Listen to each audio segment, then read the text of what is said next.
So my name's Kingham. Just a very quick introduction. I'm a practitioner and teacher of Chinese medicine in its various strands. I was having a discussion with someone at lunch. I reckon I'm probably the person here who knows least about Feng Shui. Luckily, that's not what I'm going to talk to you about. Thank goodness. I'm based in Bristol in South Wales, and I have a particular interest in the use of food as medicine, and particularly in the Chinese approach. So food has been mentioned a few times this morning by various different speakers. So why am I here to talk to you about food? Well, first of all, I think the use of, diet as a whole is one of the most important factors for overall good health, in my opinion. I'm sure probably not many people would disagree with that. But particularly the Chinese way of looking at diet and nutrition fits perfectly with a Feng Shui approach or any kind of Chinese approach. It uses the same concepts that you're all already familiar with, yin and yang and the 5 elements and qi. This is the way we look at food in Chinese medicine. And that's what I'd like to talk to you about today. It's my suggestion that, in actual fact, anyone involved in Chinese medicine or Chinese health arts, whatever that form that takes, could be really well served by incorporating some understanding, some knowledge of food from a Chinese perspective. So I'd like to start by taking a kind of a broad look. And I'd like to suggest to you that, and this idea will be maybe new to some of you, probably not to a lot of you, that in a way eating and digestion is a form of Feng Shui or a Feng Shui-like activity. I'll explain what I mean by that. Let's consider a plant in its simple form. So as we know, a plant takes nutrients from its environment. Oh, by the way, I'm happy to send you afterwards to email you copies of these slides, if you like, so you don't have to take notes. So a plant takes nutrients from its environment. Obviously, it takes in the light from the sun and converts that into energy via photosynthesis. It's watered by the rain, and through its roots, it takes up nutrients from the soil. Of course, we all know this. Put it in a Chinese perspective, we could say the plant takes in qi from its environment. And as Feng Shui people, you know that in an environment where there is strong, abundant, free-flowing qi, we have strong, vital plants. Okay, that's all well and good. What about our own personal qi? Well, Chinese medicine teaches us that our own qi is made from the food that we eat. Again, no surprise there, food is our fuel. So when we eat food, we digest it and we extract the gu qi. It's called, in Chinese medicine, it's called gu qi, which means literally grain qi, but applies to any food. And by a complex-ish procedure, we take this gu qi and we make it into our own qi. So you put those two things together, and what we find is that if plants are an expression or a manifestation of the environmental qi, and our own qi is derived from the plant qi that we eat, then really eating is the act of taking the environment into ourselves.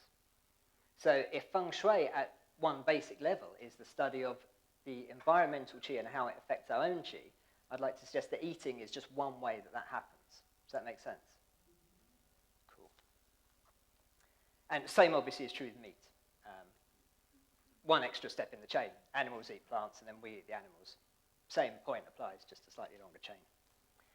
So there's two implications to that. First implication is that the quality and the amount of qi in the foods we eat greatly affects the quality of our own qi. So what that means is we want to eat qi-rich foods to strengthen our own energy. So I kind of imagine a bit of like a hierarchy of foods. At the bottom are pretty much anything you buy from a supermarket. And at the top, I reckon the pinnacle of qi-rich foods are wild foods. So I'm a big proponent of foraging. Now, I should say I'm not an expert forager by any stretch of the imagination, but I do believe that incorporating any amount of foraged wild food into your diet can have enormous health benefits, because the qi of a wild food, which hasn't been tended, it hasn't been loved, it hasn't been looked after, it's had to fight for its survival. So go to a good, natural, healthy area, pick some wild food, And even just a little bit incorporated into your diet is a great way of really boosting your own qi. But not only that, you're, of course, tuning into the qi of your environment. You're taking that environmental qi into yourself. So it's a good way of putting yourself in place. It's quite a good thing to do, for instance, if you go on holiday or if you're somewhere new and you feel a bit ungrounded or a bit like you haven't landed yet, eat some wild food from the surroundings and you'll take that environmental qi from where you are into yourself. Of course, it's not practical to live on foraged food. So next step down might be homegrown food. So I'm not by any stretch, I haven't even got an allotment. I've got a little patch of ground and I get a remarkable amount of food out of it. So I encourage growing your own. And then, you know, down the level, the point is to get the freshest food you can. So if you can't grow your own, consider supporting farmers markets or something like that, getting as fresh food as you can. And as I said, right at the bottom of the scale, supermarket food. The so-called fresh produce area of the supermarket is, of course, nothing of the sort. There's nothing fresh about it. It's probably shipped from the other side of the world. It might have sat on the shelf for years. Anything that comes in like bags of salad, anything that comes in that kind of sealed kind of packaging, that's not air in there. It's a combination of gases to keep the food, I'm going off on a tangent here, combination of gases to keep the food fresh. As the manufacturers or the food processing people say, it's not fresh though, is it? If it's weeks old, and often it will be, how much goodness can be left in it? It hasn't rotted, but it's not fresh. Two different things. I knew someone was going to ask that, I don't know. It's a simple answer. Yeah? It's mainly carbon dioxide. Preserve it. It's what, sorry? Carbon dioxide. Thank you. So anyway, back on tangent. So that's the first implication, to have the freshest food you can. Second thing is that if eating is the act of taking in qi, and if the food we eat affects our own qi, then the kind of food we eat, the nature of qi in the food we eat, will affect our own qi in different ways. And this is where the detail of the Chinese medicine approach to nutrition comes in. And as I said, it uses terms that you'll be familiar with. We talk about the yin and yang and the 5 elements of food. So yin and yang, as it manifests in food, comes out as the temperatures of food. So is a food heating or is it cooling? And I'll talk about that in a bit more detail in a second. And the 5 elements, as they manifest in food, are the 5 flavors. And so each flavor relates to one of the elements and has a particular function or effect in the body. And so we can look at what flavor a food has and therefore what it does to you. And I'll talk about that a bit more as well. We also talk about, and I haven't got time to go into these in too much detail today, the root and the actions of the food. So the root is the meridian that it enters or the part of the body that it particularly affects. And the actions are any other specific actions that food has. For instance, some foods will tonify qi, some foods will help to circulate blood, some foods will clear heat, and so on. So you put all that together, and you can see it's a really detailed way of understanding food. If every food has a temperature, 1 or more flavors, 1 or more roots, and 1 or more actions, we can really hone in and say exactly what is the qi of that food, and from there, what's it going to do to us when we eat it. Oh, and one of the key points, what this means is that, and if you only take one thing from today, please take this. There's no such thing as a good or a bad food. I get asked all the time, is food X good for you? Is red wine good for you? Is milk good for you? Is chocolate good for you? And there's all this conflicting evidence in the media. You know, you open a newspaper, chocolate's good for you. And the next day, oh, it's bad for you. And then it's good for you again. And it's confusing. But actually, we all know the answer, which is that we're all different. Of course we are. And so, is chocolate good for you? Depends who you are. Might be good for you, but not good for you. And this approach allows us to tune into that. So we can say, what is my imbalance? What effect does the food have? And therefore, is it appropriate for me? So there's no good or bad in foods. I mean, Okay, so you can say an apple is probably better for you than a Mars bar. I think that's fair to say. But in general terms, there's no such thing as good and bad. That's the most important thing. So let's look at some of the detail. So food temperatures, I just want to quickly say something here, because macrobiotics has been mentioned a couple of times today. Let's have a quick show of hands who's familiar with macrobiotic diet. Okay, quite a few. So to avoid confusion, because this is confusing, in the macrobiotic way of looking at things, the terms yin and yang are used very differently to the way they're used in TCM-type traditional Chinese medicine, which is what I'm going to be talking about today. So I'm going to be talking about yin and yang in relation to temperature. And if you go to a Chinese medical practitioner, normally that's how it's going to be used. In macrobiotics, as I understand it, and I could be wrong here, it's to do with whether plants grow upwards or downwards. Is that right? Anyone?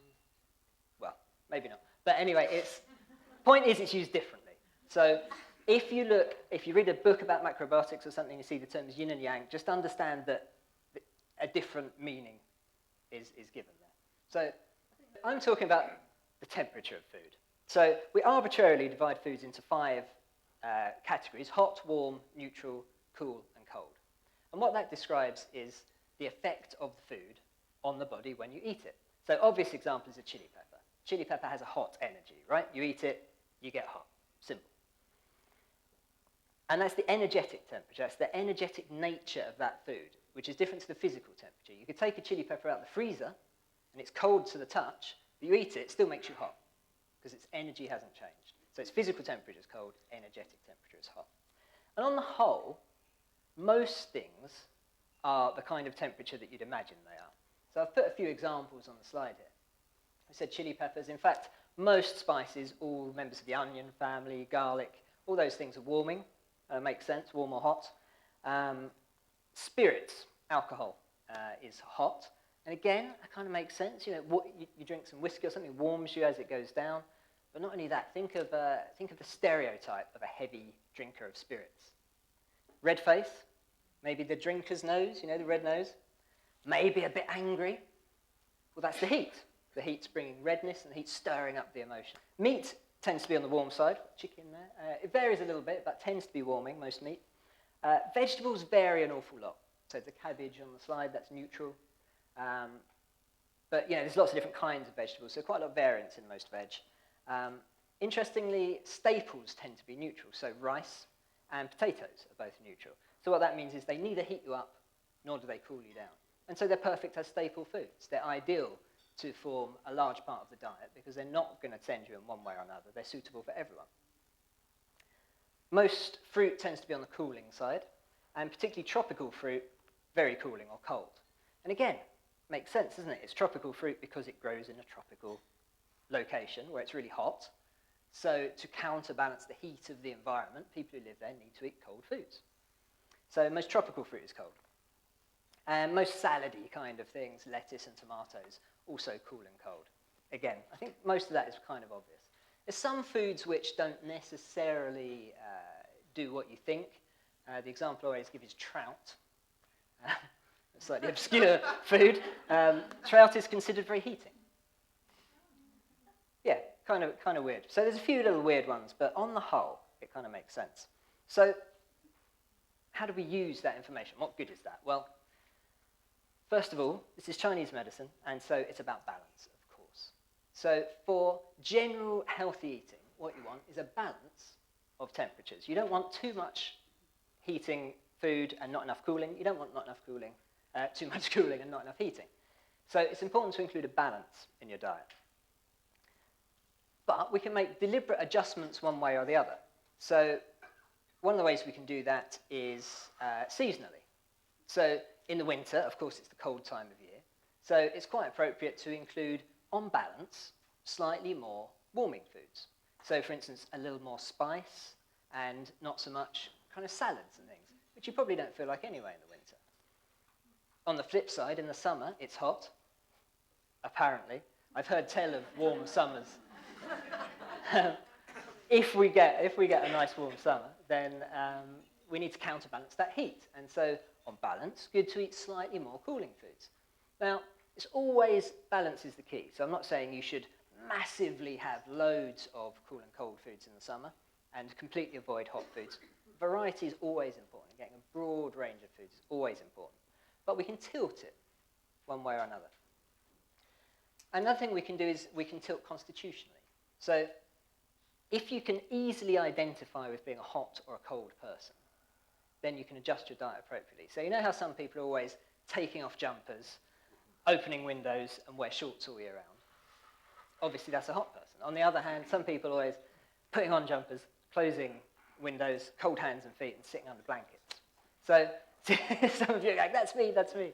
So if you're obviously one way or another, you can adjust your diet appropriately. If you're a cold person, have more warming foods. If you eat meat, that's good. A little more spices, not so much raw and cold food. On the other hand, if you're more of a cold person, do the opposite. If you're in the middle, then you can feel free to eat a broad range of foods. If you're a complicated mixture of the two, and actually that's what most of us end up being, then it's a little more difficult. So for instance, you might be cold during the day and hot at night, or you might have hot hands but cold feet, or you may fluctuate from one extreme to the other. A few of you are nodding there as well. In which case, best to stick to a balanced diet, and if you're interested in specifics, then seek professional advice, because it's too complicated for me to go into.